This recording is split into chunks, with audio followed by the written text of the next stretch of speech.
Hanımlar beyler, Yemek.com stüdyosuna hoş geldiniz. Bu ayın ürünü Vestel Mix & Go Rose Inox Blender. Vestel Mix & Go Rose Inox Blender sahip olduğu paslanmaz bıçaklar sayesinde içerisine koyduğunuz buzları kolayca kırabiliyor. Sert sebze meyveleri de kolayca parçalayabiliyor. Aynı zamanda 2 tane BPA'sız şişeyle birlikte geliyor. Bir tanesi 600 mililitre, diğeri ise 400 mililitre boyunda. Böylelikle dilediğiniz boyutlarda yiyecek ya da içecekler hazırlayabiliyorsunuz. Bu kapaklar sayesinde dilerseniz kolayca içeceklerinizi ya da yiyeceklerinizi yanınızda taşıyabilirsiniz. Buzdolabına saklayabilirsiniz. Aynı zamanda üzerindeki buradaki damlatmaz içme kapağı sayesinde hem kolayca içebilirsiniz hem de içeceklerinizi ya da hazırladığınız karışımları kolayca dökebilirsiniz. Gördüğünüz gibi bu kapakları çıkartıyoruz. İçerisine yiyeceklerimizi koyuyoruz. Bıçağımızı da kolaylıkla yerleştirdikten sonra burada bakın böyle bir üçgen var. Bunun her iki tarafında da üçgenler var. Bu üçgenlerin herhangi birisiyle bastırın, çevirin. Tek tuşla kolaylıkla çalıştırma özelliğimiz de var. Yapacağınız tek şey var. Malzemeyi koymak, bıçağı takmak ve sonrasında tek tuşla işlemi halletmek. Şimdi bugün sizlere neler yapacağım? Bir tane yeşil detoks smoothie yapacağız. Ardından kahveli yulaflı size bir kahvaltılık smoothie göstereceğim. Sonrasında bir krep hamuru nasıl yapılır? Labneli tahinli bir dip sos nasıl yapılır? Ardından yanına fesleğenli, taze naneli bir ayran yapacağız. Son olarak da şeftali, yoğurtlu bir smoothie bowl yapacağız. Dop dolu bir içeriğimiz var. Hızlıca başlayalım. İlk olarak yeşil detoks smoothie ile başlayalım. Birkaç parça yeşil elma, olmazsa olmaz salatalık, bir bütün kivi, çok basit. 3 parça zencefil olduğu gibi atıyorum içerisine ve bol antioksidan içeren ıspanak. Bastıralım. Bir tane limonun suyunu koyuyorum. Burada limon suyunda serbestsiniz. Meyvelerin tatlılığı benim için yeterli ama bana yetmez diyorsanız bunun içerisine birazcık bal, tarçın vesaire de ekleyebilirsiniz tabii ki. Buz koyabilirsiniz ama ben soğuk suyla yapıldığı zaman kıvamını daha çok beğeniyorum. O yüzden buz gibi bir su koyuyorum içerisine. Çok fazla değil. Şöyle bir su bardağı kadar su ekledim içerisine de. Şuraya bir elma daha koyayım. Şimdi bıçağımızı kapatalım. Evet, ilk başta söylediğim gibi burada bir üçgenimiz var, burada bir üçgenimiz var. Üçgenler birbirine denk geldi. Sağa doğru çevirdik, kilitlendi ve yapacağımız tek şey var. Düğmeye basmak.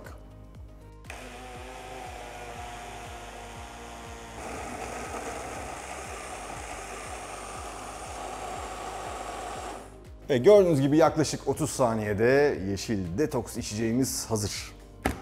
Kolaylıkla açılıyor. Dilerseniz bardağa dökebilirsiniz ya da kapağınızı kapatın.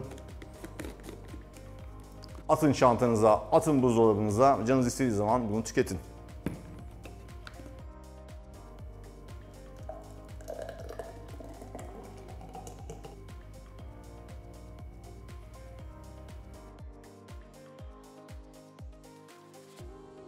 Damlatmaz kapağı sayesinde kolayca dökebilirsiniz ya da tadına bakabilirsiniz.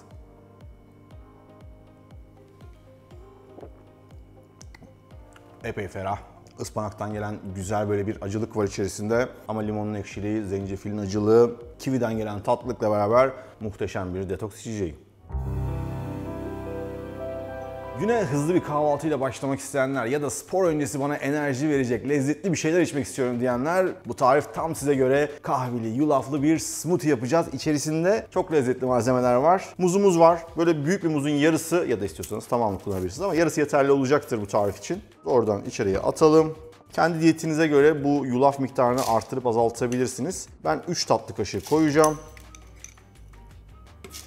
1 tatlı kaşığı dolusu şekersiz parçalı fıstık ezmesi koyuyorum içerisine. Dilerseniz espresso, dilerseniz Türk kahvesi bir ölçü. 1 çay bardağı soğuk süt ve dilediğiniz kadar buz. Bıçağımızı takıyoruz. Yerleştirelim. Sadece basıyoruz.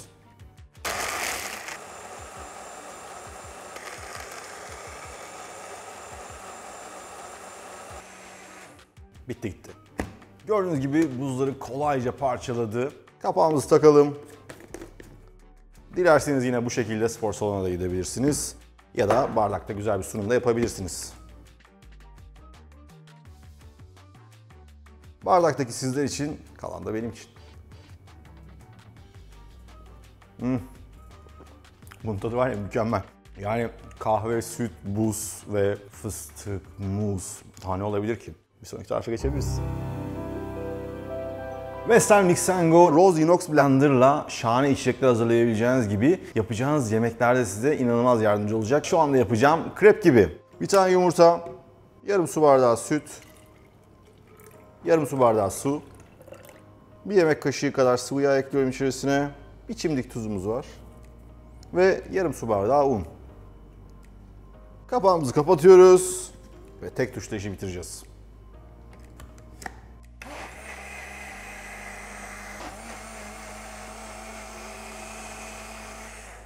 Tamamen pürüzsüz olana kadar yaklaşık 1 dakika kadar çalıştırdım ve krep harcım hazır. Bunu şu anda hemen kullanabilirim ya da kapağını takarım, buzdolabına koyarım. Akşamdan hazırladıysam sabah pişiririm, gün boyunca kullanabilirim. Hatta 2 gün boyunca bunun içerisine saklayıp dilediğim zaman kendime kadar krep de pişirebilirim. Dilerseniz tam 2 katı kadar da yapabilirsiniz bunun içerisinde. Şimdi ben hemen pişireceğim. Tavam güzelce ısındı, hafifçe yağladım. Şimdi dökerken de kolaylık sağlayacak. Damlatmaz kapağı sayesinde kolayca dökebileceğim.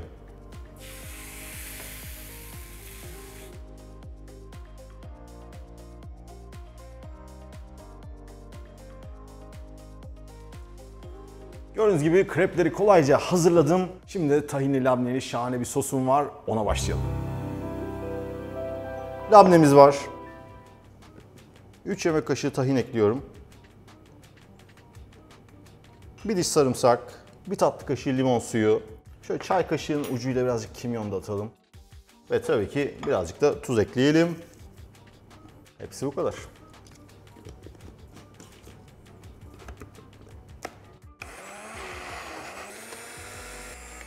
...30 saniyede hazır. İçerisinden bir spatula ile kolayca alabilirim. Gördüğünüz gibi kıvam muazzam. Şimdi bunun içerisine birazcık çörek otu ve bir parça zeytinyağı koyduk mu işlem tamam. Artık bunları krebin içerisine sürebilirim. Sizler dilerseniz bu sosa sebzeler böyle havuç, salatalık, domates bandırıp yiyebilirsiniz. Zeytinle yiyebilirsiniz, cipslerinizi bandırabilirsiniz. Ya da benim gibi muhteşem böyle bir krep sarma yapabilirsiniz. Şimdi burada krebimiz var. Bir tatlı kaşığı kadar sosumuzdan alıyoruz. Sürelim güzelce. Şöyle kapatacağım noktaya da bir parça sürüyorum. İçerisine böyle ince çubuk doğranmış salatalık. Ama salatalığın sadece kuru kısımlarını kullanıyoruz. Adeta böyle bir sushi gibi saracağız şimdi bunları.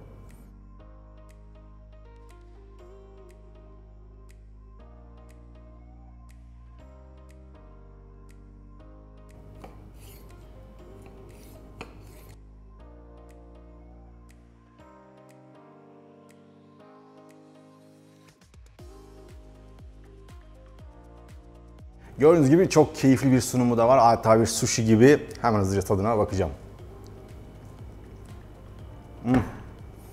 Of, yalnız tadı şahane. Sosun tadı inanılmaz yakıştı bu krebe. Çünkü o labnedeki yumuşaklık, tahinin arkadan gelen tadı, kimyon, sarımsak ve kütür kütür salatalıklar. Bu tarifi mutlaka deneyin. Şimdi böyle kendimi ferahlamak için şahane, naneli, fesleğenli bir ayran yapacağım. Ben süzme yoğurt kullanmayı tercih ediyorum. Çok daha güzel bir kıvam veriyor. İçerisine birkaç parça fesleğen yaprağı, birkaç parça da taze nane. Bol tuzlu seviyorum ben. Soğuk suyla dolduruyoruz.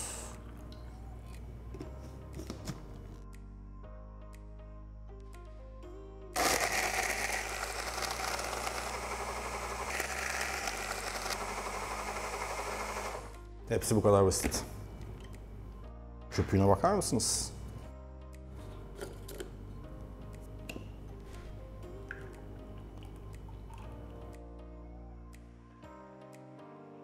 Of, yalnız kıvam şahane. Hemen hızlıca tadına bakıyorum. Satın alabileceğiniz dışarıda restoranlarda size servis edilen ayranlardan kat kat daha lezzetli, şahane, pratik bir ayran. Son olarak sağlıklı tatlılar arasında en sevilenlerden, smoothie bowl'lardan bir tane yapacağım size. Neyim var? Donmuş şeftali. Mutlaka derin dondurucularınızda bol bol meyve tutun. Canınız tatlı istediği zaman, daha böyle hafif bir atıştırmalık istiyorsanız bu tariflerden yapabilirsiniz. Şimdi küpler halinde buzlu şeftalilerim var. Şeftalileri kabuklarıyla dondurdum ki güzel bir renk versin, aynı zamanda liflerinden de faydalanalım. Bu kadar kafi olur. Güzel bir yumuşaklık hem de aroma versin diye şöyle çeyrek bir muz atıyorum içerisine. Yine dokusunu arttırsın diye yaklaşık 1 yemek kaşığı kadar yulafım var. Aromasına katkıda bulunacak şöyle çay kaşığının ucuyla bir tutam tarçın. Birazcık daha tatlılık isteyenler için bal ama hiç istemiyorum diyorsanız balı koymayabilirsiniz. Yaklaşık 1 tatlı kaşığı dolusu da bal ekliyorum içerisine. Süzme yoğurdum var. Son olarak da yarım çay bardağı kadar buz gibi süt ekliyorum içerisine. Daha koyu kıvamlı istiyorsanız süt eklemeyebilirsiniz ama sütle aslında kıvamı çok daha güzel hale geliyor.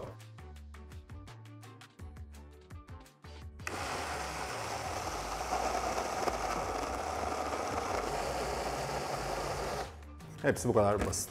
Güzel bir tabak alalım.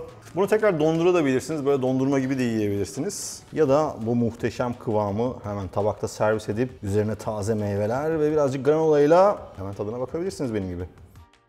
Muazzam bir smoothie bowl oldu. Hemen tadına bakacağım. Şöyle muzla beraber. Şimdi bu buz gibi.